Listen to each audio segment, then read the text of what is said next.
Agradeça aos seus pais pela vida que recebeu, honrando-o com atos. A virtude de nossos pais e antepassados nos pôs no mundo. A sola de nossos pés não está assentada no calçado da moda, e sim na dignidade de nossos ancestrais. Colhemos o trabalho digno deles. Mais do que perdoar, você deve ver Deus neles. Muitas vezes, ver Deus quer dizer transitar pelos erros do outro como se fosse luz e ainda assim não se magoar. Não descarte as pessoas porque se apresentam maculadas. Separe o que não é ser daquilo que ela manifesta. Deixe que os defeitos apenas passem pela sua vida, sem que você se sinta ferido. O amor aos pais deve estar acima de qualquer desajuste. Não há vencedor nesta vida que tenha ocupado a maior parte do seu tempo com os defeitos alheios, mas com as suas necessidades, principalmente no tocante aos pais. Por incrível que pareça, na maioria dos casos, é ruim o relacionamento entre pais e filhos que moram sobre o mesmo teto. Às vezes, o marmanjo está lá, já passando da idade de trilhar seu próprio caminho, mas não faz desabrochar seu talento. Seus diplomas parecem servir só de enfeite, ou então numa gaveta, à espera da luz da traça. A corrente dos pequenos ódios de cada dia os aprisionam sem que eles percebam.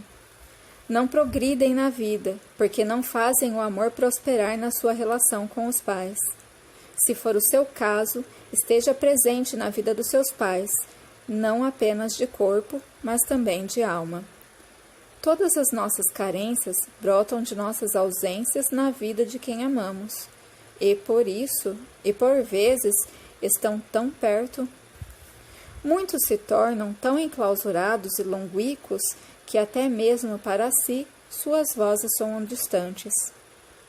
Muitos querem progredir na vida, mas, dentro de casa, desfilam em silêncio enfático, gritante e pontiagudo. Não falem comigo. Outros têm sempre uma cortante e articulada palavra em tom agressivo, forjada ao longo dos anos de estudo, pago, muitas vezes, por aqueles que agora são os alvos, os próprios pais. Sua inteligência não pode ser o produto do divórcio entre você e o afeto. Deixe de se comunicar com voz metálica, fazendo as suas palavras lâminas afiadas. Desnuveie a tensão que possa existir entre você e as pessoas, principalmente seus pais, e permita que um fio de magnetismo una o seu coração ao delas. Não olhe aqueles com quem você convive como se pelos seus olhos perpassasse um fantasma. Se você tem 1 minuto para agredir ou xingar seus pais, lembre-se que você deve esse minuto de vida a eles. Comportamentos de quem guarda mágoa e que devem ser mudados. Muitas pessoas são especialistas em superficialidades. Para elas, tornou-se confortável usar uma máscara diante do mundo. O problema de não ser sincero consigo e nem magnânimo com os outros é quando chega o dia em que se faz isso de modo natural e inconsciente. A natureza das relações dessas pessoas passa a transitar do cinismo à indiferença, porque para elas é conveniente estar à margens, solitária como embarcações que circundam um temporal. O amor ao próximo, nesse caso, é um conceito banalizado pelo intelecto. Intelectualidade que serve para minimizar o que elas chamam de sentimentalidades e sofrem. Essas pessoas tornam-se amargas e infelizes, porque a vida de quem não consegue amar acaba tornando-se um borrão. Não se esconda mais atrás de braços cruzados, dos próprios óculos ou de uma revista que folheia. Diante dos que ama e das pessoas em geral, seja mais atencioso. Pare de usar tudo como defesa material, atrás da qual tenta esconder a sua alma. Quem age assim, com o tempo, acaba vivendo numa sinistra solidão. Para tirar o ressentimento do coração, não existe fórmula pronta, como uma equação matemática. Mas há atitudes que você pode tomar sem grandes esforços e que podem fazer a diferença. Que tal ligar hoje para alguém com quem há muito tempo você não fala por causa de um atrito no passado? O que acha de passar um e-mail para aquele ex, e que, por sinal, hoje é mais ex do que nunca? Por que não reatar com ele a boa amizade, sem nenhum ressentimento? Que tal se aproximar mais de seus pais? Você tem certeza de que eles estavam totalmente errados na discussão que tiveram? Para cultivar a mágoa contra alguém, certamente encontra razões de sobra. Tentar justificar-se jamais o levará ao sucesso. Já o perdão não requer explicação, e sim a manifestação do afeto, da harmonia e da generosidade. Jesus Cristo tinha razão de sobra para suplicar ao Pai que o tirasse da cruz e lhe desse forças para lutar contra a multidão irada. No entanto, usou de uma lógica que muitos não entenderam na época, mas que permanece viva na história e no coração dos homens. O perdão por ele, manifestado, venceu. Como explicar um ato de amor? O amor não tem explicação. A lua brilha porque brilha. Não há fórmula para perdoar. Não se perdoa porque existem fórmulas para fazer isso, mas porque se tem amor. O perdão é uma obra de quem manifesta o amor. Os atos de perdão desobstruem seu caminho. Não era o sucesso que estava fora do seu alcance. Era o seu amor que estava ausente da sua própria vida, impedindo-o de ser mais autêntico, mais brilhante e mais cativante. Vá até lá e peça perdão. Um dos mais belos atos de amor do nosso tempo foi quando o Papa João Paulo II conversou com Mehmet Ali Agca, que o havia baleado em 1981. Ao entrar no recinto para o encontro com sua santidade, o jovem turco tinha um semblante de mármore. Enfim, a ternura de uma fera em plena selva. Mas, como o perdão é sempre mais forte, o amor que o Papa exalou foi irresistível. Seus olhos refletiam uma luz maior do que o do dia, como se estivessem acesos e movendo-se pela extensão do universo. Não há como medir o poder do amor. Ele é extraordinário a comparar o semblante de Agca no dia em que se encontrou com o Papa com o dia em que o alvejou.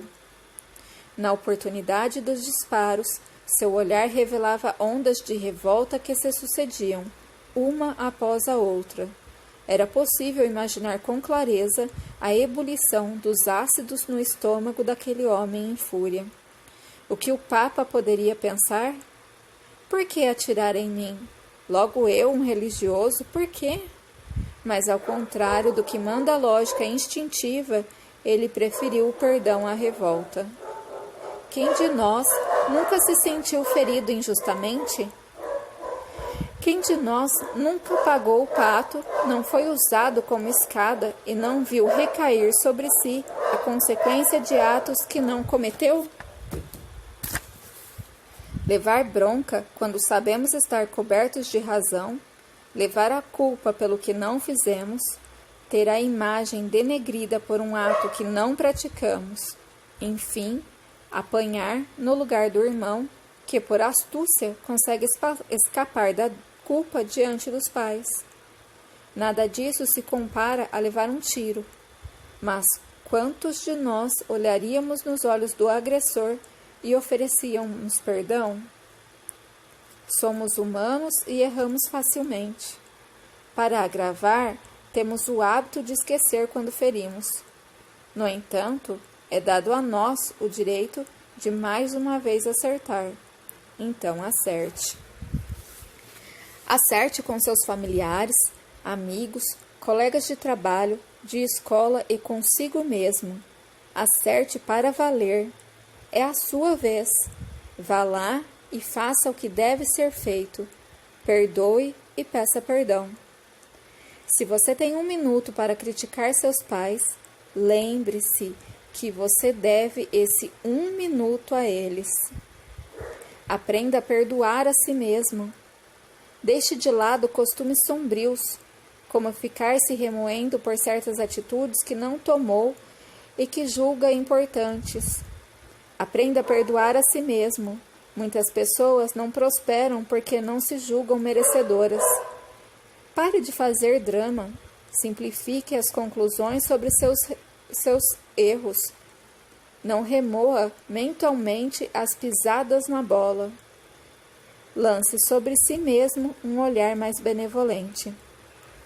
Você não é pior ou melhor que ninguém pelo que possui, pelo que errou e pelo que conquistou, e nem por qualquer outro fator.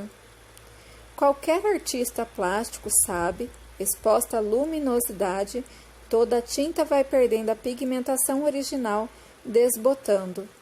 Da mesma forma, diante da luz, do amor e do perdão, tendemos a ficar todos iguais. Quanto mais perto estamos do divino, mais nos aproximamos dos nossos semelhantes. Todo cabelo fica branco, qualquer ruga se parece, todo corpo se curva. Portanto, não se sinta menos merecedor da felicidade do que as outras pessoas. Perdoe-se. A culpa é a última análise, é egoísmo, pois a sua autorreprovação acaba por significar sua ausência na vida de muitos. Para se manter ao lado das pessoas, mas acima do mal que elas possam se causar. Mahatma Gandhi, Madre Teresa de Calcutá, João Paulo II, Dalai Lama e Chico Xavier vieram para nos mostrar que perdoar agressores e pessoas que de alguma forma nos fizeram mal tem valor divino, especialmente quando esse perdão nasce do ato de não misturar ao mal do outro com aquilo que ele realmente é. As personalidades citadas só alcançaram o topo porque colocaram o ideal acima da maldade que pudesse receber. Amaram as pessoas tanto quanto seus ideais. Não deram à agressão demasiada importância. Por causa disso, tinham força moral suficiente para sustentar seus ideais.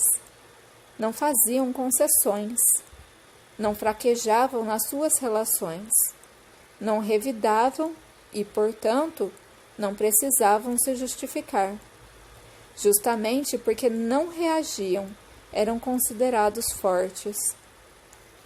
Chefes autoritários, pais difíceis, pessoas traiçoeiras, todos são o jeito que a vida encontra para que você se aproxime de Deus, transformando-se em uma pessoa melhor no contato com eles.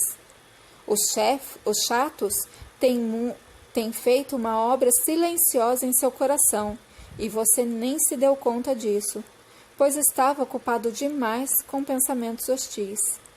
Eles permitem que você avance além do amor pelos bonzinhos, amigos e aqueles que aprovam o tempo todo. Ninguém se torna um ser humano digno apenas amando os que retribuem o seu amor. Nossas atitudes cotidianas devem ganhar entalhe espiritual. Devem ser éticas, coerentes, magnânimas e acolhedoras. Devem estar acima das convivências. Observações que ajudam a compreender melhor o outro. O ódio é a face do amor que está na sombra, não revelada e não vivida. Não existe ódio, só amor aprisionado. É a indiferença e não o ódio que indica a ausência do amor. Quando sentimos no peito um desejo incontrolável de modificar o outro, é porque, no fundo, gostaríamos que ele fosse melhor para que pudéssemos amá-lo. Com o perdão, um ato do passado que gerou ódio transforma-se em crescimento da alma. Ao reverter o ódio em amor, você se torna mais forte e mais preparado para o sucesso. Abandone as próprias inadequações. É triste a vida de quem precisa mais ser compreendido do que compreender. Se o outro parece incorrigível e cheio de defeitos, procure nele uma virtude e enalteça. É lá que conseguirá amá-lo e que ele vai conseguir se sentir amado. Amando-o com elogio sincero, é você que muda a si mesmo. Se mudar a si, tornando-se alguém melhor, o outro se corrige naturalmente diante de você. Qualquer julgamento é uma grande injustiça que se comete com o outro, porque se o olhássemos com os olhos de amor e conhecêssemos suas razões mais íntimas, teríamos uma compreensão profunda, pois onde nasce a agressão do outro, há desilusão impregnada. Não odeie em hipótese alguma. Todo ódio lançado ao universo é um poderoso imã que prende você aos seus problemas. Perdoe a todos irrestritamente. Muitos desperdiçam a vida pensando no quanto estão sendo prejudicados e concluem como poderiam fazer coisas maravilhosas se não fossem os outros. Chegue aonde quer chegar, sem mais colocar a culpa em alguém. Pare de reclamar que ninguém lhe dá valor. Se você realmente tem valor, não depende dos outros. Demonstre mais energia no dia a dia. Ponha mais vigor no seu trabalho. Enfim, brilhe. Você conquista as pessoas não pela piedade, pela agressão ou pela imposição. Você as conquista pelo afeto. Você as conquista levando luz à alma delas. A afetividade é o primeiro passo para a espiritualidade. Construa um caminho feito de afetos e não de desafetos. Diz o ditado que o mar é grande porque se coloca abaixo dos rios.